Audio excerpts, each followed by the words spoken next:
మాజీ ఎంపీ బూర నర్సయ్య గౌడ్ గారు మనతో పాటు ఉన్నారు. బీజేపీ ఎలాంటి పార్లమెంట్లో ఎలాంటి వ్యూహాలతో ముందుకు వెళ్ళబోతుంది, ఈ అంశాలతో మనతో మాట్లాడడానికి సిద్ధంగా ఉన్నారు. నమస్తే సార్.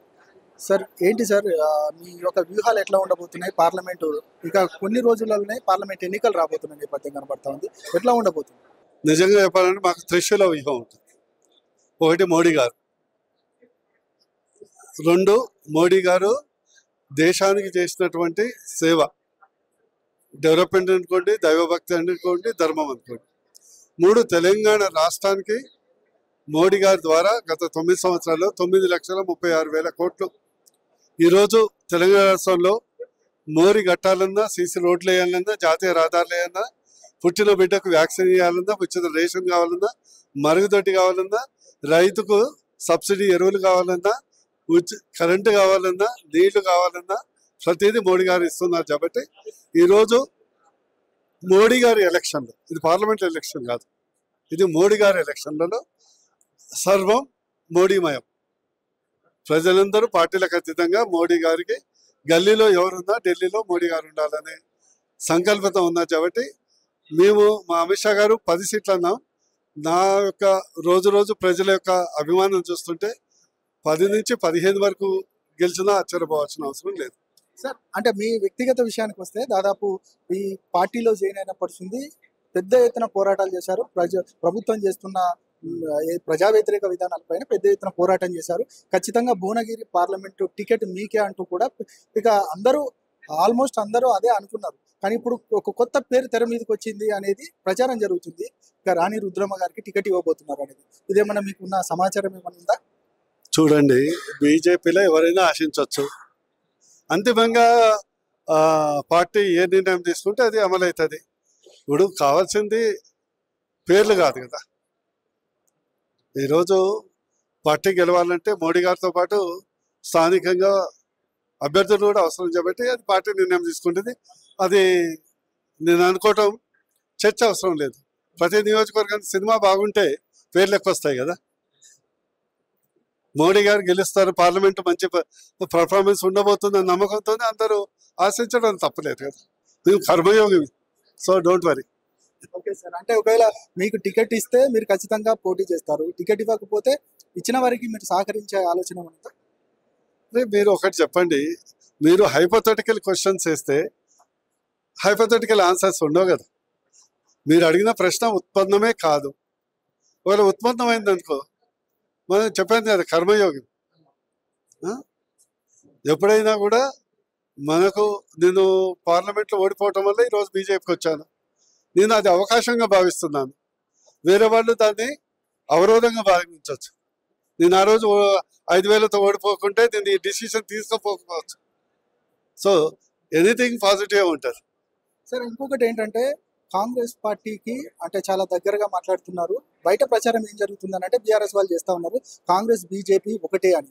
ఏంటంటే మీ పార్టీలో కొంతమంది నాయకులు, రఘునందన్ రావు లాంటి నాయకులు ఇక కాంగ్రెస్కు చాలా పాజిటివ్గా మాట్లాడుతున్నారు అనేది మాత్రం వాస్తవం. దానికి తగ్గట్టుగా ప్రచారం జరుగుతుంది. దీన్ని ఎట్లా చూస్తారు మీరు?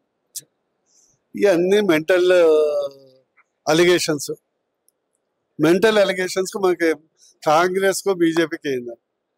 ఈరోజు మేము కాంగ్రెస్, పాపం రాహుల్ గాంధీ ఉన్నంతకాలం కాంగ్రెస్ అపోజిషన్లో ఉంటుంది.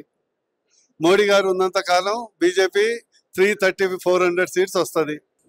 అది ఉత్తర దక్షిణ ధృవాలకు ముడిపెట్టడం అనేది అది ఏంటి, అబద్ధం ఆడినా కూడా అతికినట్లు ఉండాలి కదా. పాపం ఓడిపోయిన సంక్షోభంలో మరి ఆ నాయకులు ఏమేమో పిచ్చిగా మాట్లాడుతుండొచ్చు.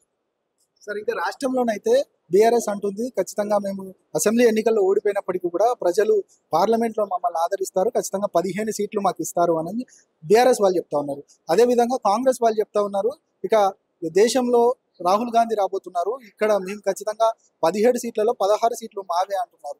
ఇక బీజేపీకి సంబంధించి మీరు ఏం చెప్తారు? అసలు ఆ రెండు పార్టీలు చెప్తున్న దానికి ఇక బీజేపీకి ఎన్ని సీట్లు రాబోతున్నాయి అంటే మీరేం చెప్తారు?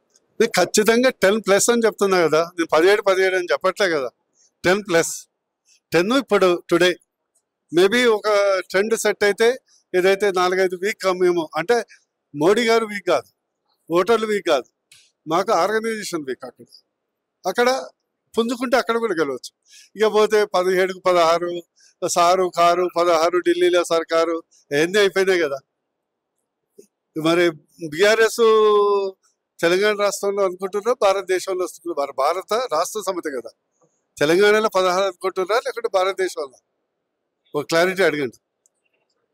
ఇక కాంగ్రెస్ పార్టీ ఇక దాదాపు 40 రోజుల పరిపాలన ఎట్లా చూస్తారు మీరు? నిజంగా దాదాపు వచ్చిన 9 నాడే పూర్తిగా అన్ని అమలు చేస్తాము, రైతు బంధు లాంటిది అందరికీ ఇస్తామని అంటున్నారు.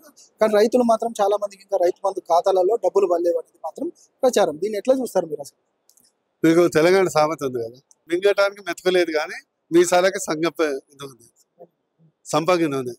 ఇప్పుడు మనమే అవి చేస్తే కేసీఆర్ 6 లక్షలు 7 లక్షల కోట్ల అప్పు చేసిండు. ఖాళీ ఖజానా ఉన్నది అమ్ముకున్న దానికి ఉన్న పథకాలకే పైసలు లేవా, దుడ్లు ఇల్లా. అందుకొరకు పాపం రేవంత్ రెడ్డి టైంపాస్కు వివిధ రాష్ట్రాలు ఢిల్లీ అది పోజేస్తుండు. మిగతా మంత్రులు బీటింగ్ ఎవరితో బుష్. వాళ్ళు ఏంటంటే రోజు మొక్కుతున్నారు, రేపే నోటిఫికేషన్ వస్తే అమ్మ అని గాలి పీల్చుకుంటారు. 6 నెలల తర్వాత తెలంగాణ ప్రజలు వీపు విమానం ముగిస్తారు. సార్ చివరికి వచ్చాను సార్, ఇక మొన్న ఏదైతే మోదీ గారిని ఇటు రేవంత్ రెడ్డి బట్టి ఇద్దరు పోయి కలిసిన సిచ్యువేషన్ ని బీఆర్ఎస్ తప్పుపడతా ఉంది. ఇక ఈ ఇద్దరు 2 పార్టీలు ఒకటే అని చెప్తా ఉన్నారు. దీన్ని ఎట్లా చూస్తారు అసలు? ఇక అదే కదా, ఎన్ని ఓడిపోయినటువంటి బాధలో ఏం మాట్లాడుతుందో తెలియదు. ఆయన ముఖ్యమంత్రి ఉప ముఖ్యమంత్రి మోడీ గారి దగ్గర పోకుంటే పోయి ముషరఫ్ దగ్గర పోతారా లేకుంటే సౌదీ కింగ్ దగ్గర పోతారా? ఈ రోజు ఇక్కడ దుడ్డు ఇల్లా ఏదైనా కావాలి మొదలై చెప్పినాగా, మోరీ కావాలన్నా మెగా ప్రాజెక్ట్ కావాలన్నా సెంట్రల్ కోఆపరేషన్. అందుకొరకే మీ ద్వారా తెలంగాణ ప్రజలు విజ్ఞప్తి చేస్తున్నా. సరే కాంగ్రెస్ కు అసెంబ్లీ కట్టబెట్టారు, ఓకే నో ప్రాబ్లం, చూడండి వాళ్ళ పనితనం మీరే. కానీ మోడీ గారు మనం ఓటు వేసినా లేకుండా 330 నుంచి 400 మెజార్టీతో గెలుస్తారు. దయచేసి మీరు అత్యధికంగా ఎంపీలు కల్పిస్తే మన రాష్ట్రం బాగుండటానికి మాలాంటి ఎంపీలందరం మన యొక్క ప్రభుత్వం మీద కేంద్ర ప్రభుత్వం మీద విజ్ఞప్తి చేసుకొని తెలంగాణ రాష్ట్రం 5 సంవత్సరాలు నష్టపోకుండా ప్రాజెక్ట్స్ కానీ, ఇప్పుడు మన రేవంత్ రెడ్డి గారు వెళ్ళారు, సీఎం గారు ఎన్ఐడి కావాలన్నాడు, ఐఎం కావాలన్నాడు, ప్రాజెక్టులకు నిధులు కావాలన్నాడు, హైదరాబాద్ టు విజయవాడకు కారిడార్ కావాలన్నాడు. ఇవన్నీ కావాలంటే ఎవరు ఇవ్వాలి? కేంద్రం ఇవ్వాలి. కేంద్రం ఎప్పుడు ఇస్తుంది? ఇక్కడి నుంచి కొంతమంది ఎంపీలు వస్తేనే కదా ఇచ్చే అవకాశం పెరుగుతుంది కదా. మామూలుగా రాజ్యాంగబద్ధంగా వచ్చేది ఎట్లాగిస్తారు. అందుకని దయచేసి తెలంగాణ ప్రజలు విజ్ఞతతో ఆలోచించి, ఇది మోడీ గారి ఎలక్షన్, ఇది జనరల్ ఎలక్షన్ పార్లమెంట్ ఎలక్షన్ కాదు, మోడీ గారి election. Let us vote for Modi, let us get what ever possible కేంద్ర ప్రభుత్వం నుంచి. దానికి మాలాంటి బీజేపీ నాయకులు గ్యారంటీ. ఎట్లా ఉండబోతుంది సార్ మీ భవిష్యత్ కార్యాచరణ? నేను చెప్పాను కదా మొదలే, త్రిశూల వ్యూహం.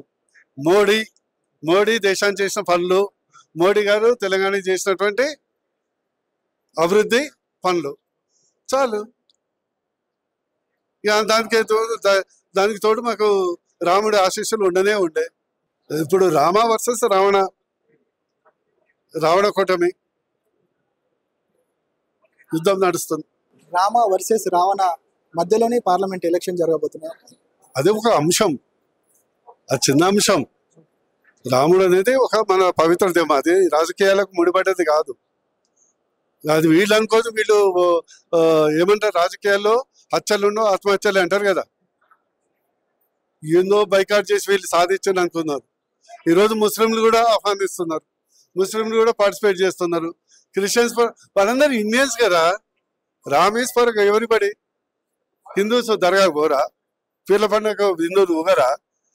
ఈ పిచ్చోళ్ళకి అర్థం కాక ఈ చెక్కులు, ఇది ఈ మైనార్టీ ఓటు బ్యాంకు మెజార్టీ అన్ని ఓటు బ్యాంకులు పోతాయి. వీళ్ళు చేసే మత రాజకీయాలకు అన్ని ఓటు బ్యాంకులు పోతాయి, దేశ ఓటు బ్యాంకు బతుకుంటుంది.